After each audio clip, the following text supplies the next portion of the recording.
Now that we've hit the gas on speeding up Battle at the Barracks 12, the wheels are starting to really fall off and further affect the legitimacy of the tournament. Torrey Pudwill isn't recovered enough to compete from his ankle injury that occurred back in December 2021, so instead of having P-Rod simply pass on to round 3, we get another last-minute game of skate with Chris Roberts' Legion of Doom, minus Chris Roberts, because views and ad revenue. Last season, Kevin White, who beat Versace Plug in round 1, was stuck in Barcelona according to a video from the Barracks channel, and couldn't make it back in time to play Luan in round 2. My G's, what's the deal? I'm stuck in Spain. I can't make it back for Battle at the Barracks, but don't worry, I got y'all. I'll be back soon. But in his interview with The Bunt, White more or less made it sound like he decided against asking his sponsors to book him a flight back in time to compete, because he didn't want to be stuck in the States if he lost. But then, was it the next round you were supposed to face Luan, man? And you were nowhere to be found, dog. Yeah, I was, bro. So they hit me up and they're like, "Yeah, come back to the States. I'm on a trip in Barcy." They're like, "Yeah, see if any of your sponsors can like pay for you." And then I just didn't see fit. I'm like, well, why am I gonna go home to play Luan and like I might lose, and then like I'm stuck at home when I don't want to be at home? It's a lose. It's a lose-lose for me. On top of that, like I'm gonna ask someone to fly me home when I can literally probably cover myself to go home at a later time and get someone else to fly me somewhere else instead of home. Yeah. Yeah. You're already on it. You're in Barcelona, man. It'd be different if you didn't live in LA. Yeah. Sure. But like if I was at home, I would have played, and I don't think I would have lost that bad. I would have did my stuff. Woo! You sent them the clips of what you were working on at Machba too, man. The flat ground's always crisp, eh? Bruh, you got to be able to do that just to like, it's the base of everything. And just when growing up as like a little kid, I just took that serious. Like people used to tell me I had bad style and like talk shit to me online and hella shit. So that at the least is like to make sure you can do the basics, like all of them. For sure. But I seen Luan, and he said play skate, and I was like, nah. You saw him later? Yeah, we were in Copenhagen partying together, and he just was like kind of making a joke and was like, yo, what up, play skate? And I'm like, nah. And funny, because like at the Battle at the Barracks shit, like when he won too, I commented and I said, he ain't beat me. It's true. Oh, he ain't beat me because we ain't play. We might not ever play, and that's cool. Why did they do that? Have they ever done that before where they just skipped a game? Like, usually they'll just wait. Like, why can't you just wait till you're back? I think they just have it on like a certain type of schedule or something, you know.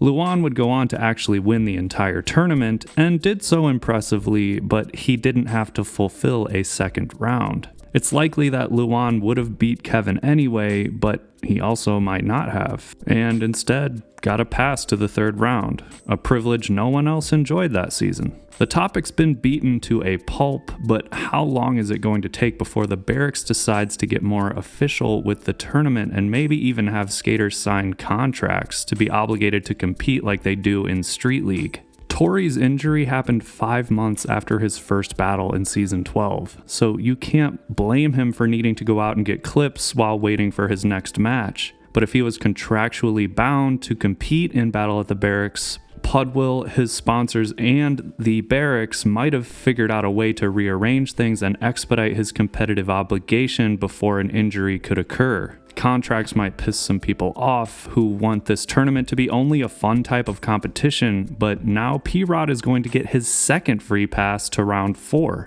because Nick Tucker, who's supposed to go against Paul in round 3, is dropping out due to injury. Injuries are simply a part of skating, and with a bigger roster, there's a higher statistical probability that competitors will be unlucky enough to not be at the top of their game before a match. So much so that they might need to bow out mid-season just like any other professional sport. But maybe contracts will minimize hiccups like P-Rod getting 2 free rounds and give fans higher quality battles. P-Rod's a legend in his own right, but if he wins this whole tournament, which he's done before, it's going to be a tainted victory with him only competitively skating in 1 legit battle so far. Anyone who follows this tournament knows that the Legion of Doom isn't going to win a battle. They're like any opponent against the Harlem Globetrotters, and it would completely ruin whatever remaining legitimacy this competition has if a squad beats out a single skater and advances in the bracket. Therefore, the Legion versus P-Rod battle, in lieu of Tori, predictably ended with Paul getting the W. And from what I understand, he'll be facing the winner of the Costin Cole battle. Yeah. Two particular things happened that allowed Jaime to beat Spencer in their round 2 battle. The first thing was Spencer talking himself out of a win by saying he wasn't trying the nollie hard flip.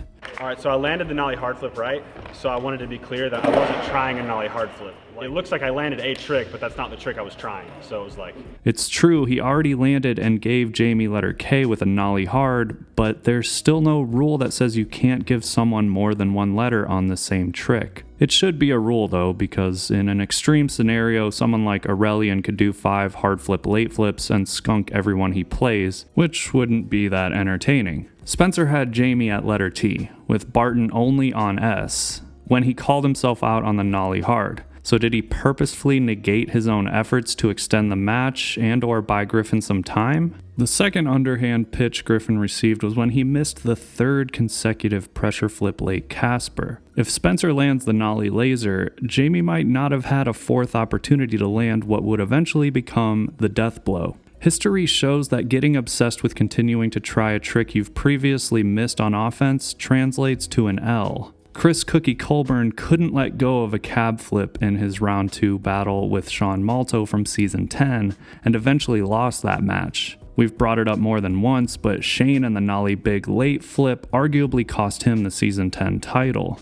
Billy Marks missed 3 offensive attempts at a switch big heel in his season 1 finals match against Mike Moe before losing his chance to compete in the championship. Remember Joslin and his cancel heel flip fiasco in the season 11 championship, which he lost? How about TJ Rogers against Ashad Ware in season 11 round 1, where TJ missed 3 offensive switch backside big spins before losing?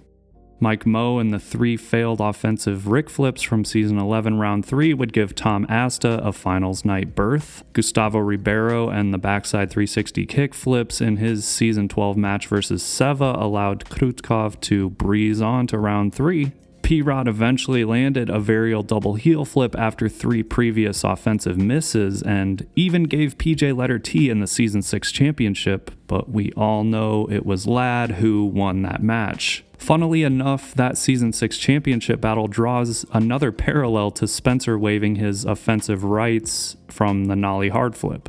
PJ landed a second fakie laser, which had previously given K to P-Rod, but instead of turning over control to Paul, Ladd instead did the half cab inward and won the whole damn shebang. Maybe there'd be some criticism, but it seems fair that Spencer could have had a redo and attempt a different trick, especially if Berra, who was reffing the season 6 title match, gave the okay back when Ladd became a 2-timer. Speaking of PJ, he's the only skater, apart from Jaime now, who missed the same trick on offense 3 times and still won a battle, which first occurred when he missed 3 offensive half-cab inwards against Moose in season 6 round 3, before ultimately using it as the death blow. Jaime did the same thing against Spencer, missing the pressure flip late Casper on offense thrice and eventually beating Barton with it. Besides those 2 beneficial circumstances in Griffin's favor, this battle might have been one of, if not the best battle of the season so far. In terms of difficulty, the average consistency of tricks required to win the match was 66.5%. which ranks 13th all time for an average match difficulty. And that includes third place battles where circus maneuvers are more common. For a round 2 match, Cody and Shane's season 7 battle is the only round that was more difficult at just over 60%. Barton and Griffin's battle is by far the hardest match of the season so far, beating out Jaime and Johnny's previous season-leading match in terms of difficulty by a solid 5%. Spencer gives us with not 1, but 2 NBDs. First with the Nollie 540 flip, giving Jaime A, and second with the nollie hard flip frontside revert, a couple tricks we've never seen before in a Battle at the Barracks match. Jaime's pressure flip late Casper is an NBD as well, and he became the first person to land the Mike Moe flip in a battle besides Mike Moe himself. Spencer is the only person to land the backside heel flip body varial besides Chris Cole and Ivan in the Legion battle. The hardest single trick from the battle is Jaime's death blow, which currently sits at a 16% consistency rate thanks to all of Jaime's offensive misses. Jaime's successful defense on the sub 65% consistent bigger flip after getting T was a huge moment for Griffin, because Spencer wouldn't set another offensive trick after that. From there, Barton voluntarily handed Griffin the keys, and Jaime cranked the ignition with a lead foot, giving Spencer his last 4 letters to win. The easiest trick in Spencer and Jaime's battle was the kickflip, which has an almost 96% success rate, and Jaime's win finds him looking to take on Vinny Bon in round 3. And just like that, we're 94% done with round 2, leaving only Chris Chan and Lil Dre's battle remaining before round 3 is fully set.